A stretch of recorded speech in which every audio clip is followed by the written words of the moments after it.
All right, welcome back to the channel, everybody. I am Brian Lee Durfee, author of The Forgetting Moon and The Blackest Heart, both books published by Simon & Schuster's Saga Press. Today we're going to be reviewing the Illearth War by Stephen R. Donaldson. This is book number 2 in the Chronicles of Thomas Covenant, the Unbeliever. Came out in 1977. Let's talk about the cover first, because you know I love graphic design and book cover illustration. This has a great painting by the artist Darrell K. Sweet. You might recognize Darrell K. Sweet from a lot of the Tolkien artwork he did. He also did the original Robert Jordan book covers. In fact, Darrell K. Sweet did a ton of book covers back in the 70s and 80s. And he did this entire Thomas Covenant series, which I've got. These are the original paperbacks I bought back when I was a kid.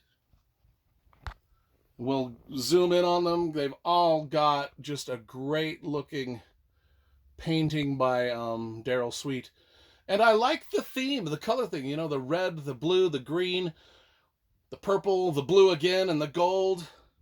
I just love 1970s and 1980s fantasy illustration and book design way better than the modern stuff. I just do. These things, just looking at these covers and holding these books again and reading through these books again, just take me back to when I was in high school. Discovering that love of reading, because this is one of the first handful of fantasy series that I read back in the day. Probably the grimmest and darkest also. You know, I was into the Sword of Shannara, Lord of the Rings, David Eddings, Raymond Feist. Stephen Donaldson was probably the darkest of them. We've got a map in here too, which I really like.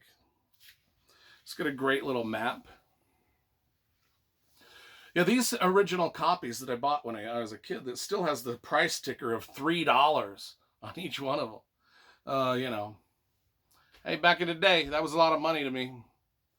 So, what is Thomas Covenant the Unbeliever? Unbelievable. Who is Thomas Covenant the Unbeliever? Well, in book 1, right here, Lord Foul's Bane, Thomas Covenant starts out as a regular dude living in our regular United States, but he's got leprosy, which makes him sort of not that regular. He's got leprosy. He's also a novelist, a famous novelist with leprosy. Well, anyway, he takes a bump to the head, and he wakes up in this fantasy world.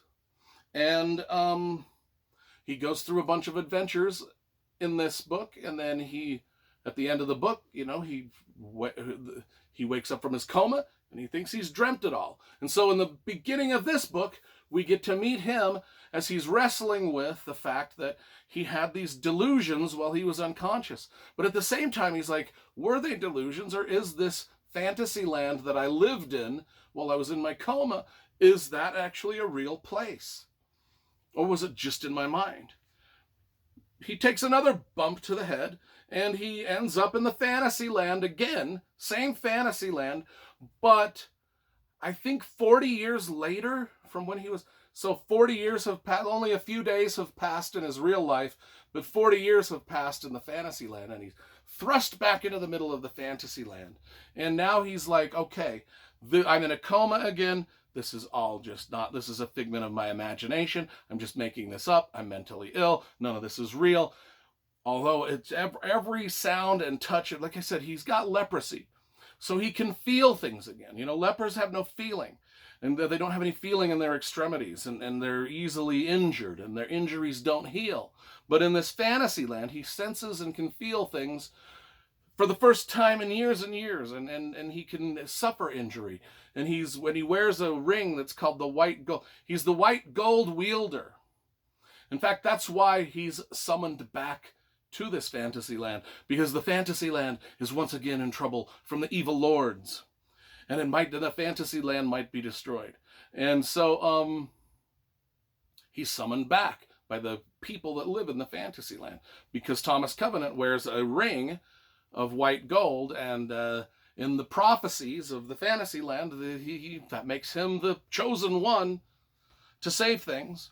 And so he's the white gold wielder, and then he gets to the fantasy land the second time, and he's rediscovering the fantasy land, and still in his mind wondering if it's real or not, he meets another character that we haven't met before, named Hile Troy, who happens to be my favorite character in the entire Thomas Covenant universe. I loved Hile Troy, because Hile Troy holds a mirror up to our skeptic Thomas Covenant, and he kind of holds Thomas Covenant kind of to a standard of, we're going to save this place, because Hile Troy is also a time dimensional, a universe dimensional traveler, just like Thomas Covenant. Hile Troy is from Thomas Covenant's world. In fact, he wears sunglasses. His sunglasses came with him.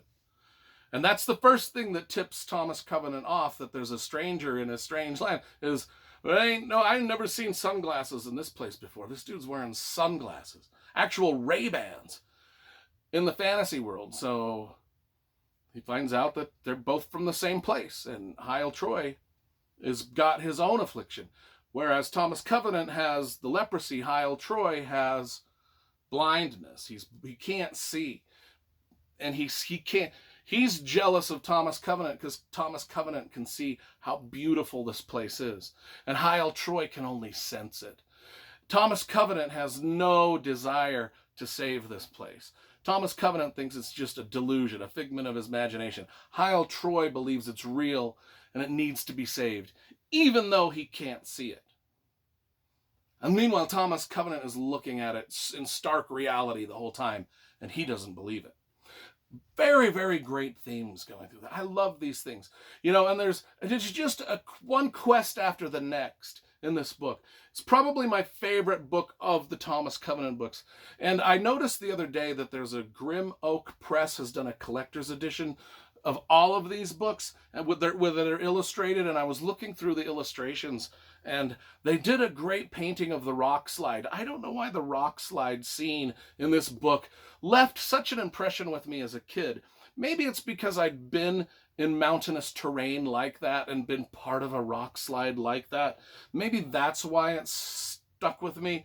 But there's a great illustration that some artist did of that rock slide, and the characters in the middle of the rock slide. Anyway,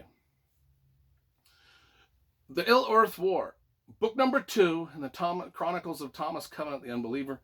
It's my favorite book of the group. All of these books are pretty much 10s, so this one's going to be a 10 plus. It's just such a well-written, dark fantasy where the characters really have to struggle with their own dark side. And if you read book 1, you know what I'm talking about. I mean, it gets dark, and it's still dark, and the characters still have to just fight through their own worst natures to do the right things. And it's hard to read at times as they make mistake after mistake and poor decision after poor decision. But anyway, I love these books.